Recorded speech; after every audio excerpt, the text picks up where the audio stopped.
wanted to show you the difference between 1/8 can squares and full can squares, like can halves basically.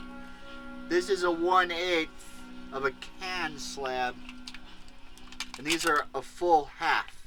See the difference? Here's a 1/8. Here's a can half. You can tell, see? It's basically half of a can. These are basically 4 pieces of one of these. Now what I got done on this wall so far is this.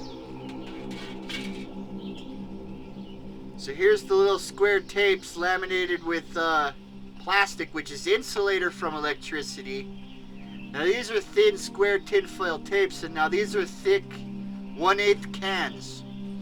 Now these are laminated so that conductor doesn't touch conductor. That means tape is in between each and every single one of those can slabs inside of here. So tape goes under and then tape goes over here, so that way no conductor touches conductor. That way each one of these can slabs are insulated from each other and they don't touch each other.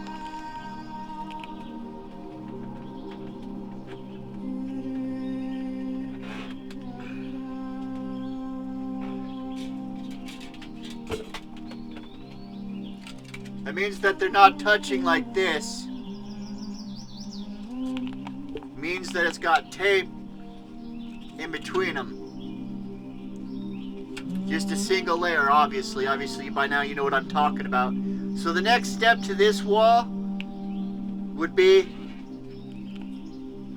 just putting tape on top of this and just putting it right on top of this. And then putting tape on top of the next one and putting it next to each other. And you want them to overlap. That way it blocks everything. That way there's no sliver in between. Like this. You don't want any in between. You want it to overlap like that. So now I've got 1/8 inch can slips over this, and now what I'll do is I'll layer it next to these after I get done with this side of it. And then after that, I'll use like full cans, and then I'll use like the bigger cans, and then I'll use just an aluminum sheet across the entire thing. Now, the aluminum sheet is what you want away from you. The static bag is what you want towards you. That way, the plasma likes to go to the aluminum sheet and to all the little can slabs insulated from each other. That way it breaks the signal down, it breaks the plasma down. It makes the plasma not want to carry a signal anymore. It disrupts everything, it fucks with it. It'll disconnect from your mind, is what my theory is. This is the first wall I've made, so I decided to show you it. It cost me a maximum of $60. So this thing right here is thwarting $1 billion machine for $60, basically. Like, blocks that shit. It'll block your cell phone. All you need is one of these static bags and some of this aluminum tape in this format. It'll bring your phone down to jack. And you can put like a Gucci bag around it or whatever. I mean, it'd be like $5. That's it, just $5. Like, your phone won't cast signals anymore. Your wallet's credit cards are safe. $5. I mean, you don't need to buy $80 fucking stopgap shit or Faraday cloths or random bullshit. But there's the next step. Just 1/8 can slabs overlapping each other with plastic insulator in between each and other one, so like the can tabs don't touch the can tabs. After that, it's can halves. And then like whatever else that's slightly bigger than that, and then like just a full piece or maybe bigger than that if you want. You can even just keep on making it slightly bigger until you have across the whole thing 4 slabs of aluminum for all I care, and then 1 full slab of aluminum.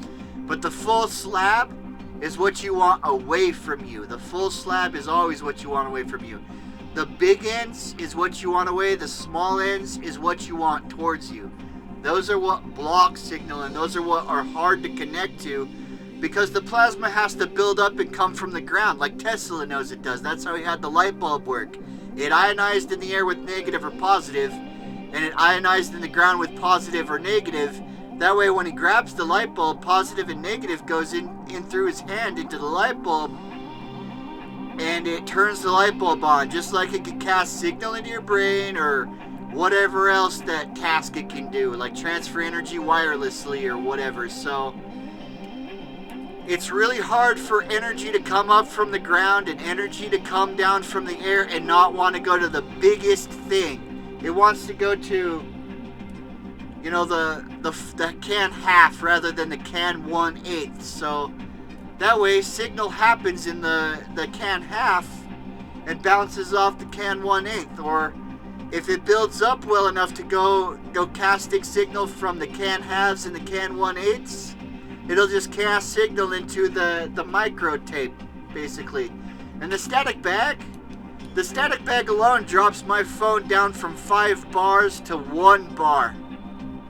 You ain't getting through the fucking static bag.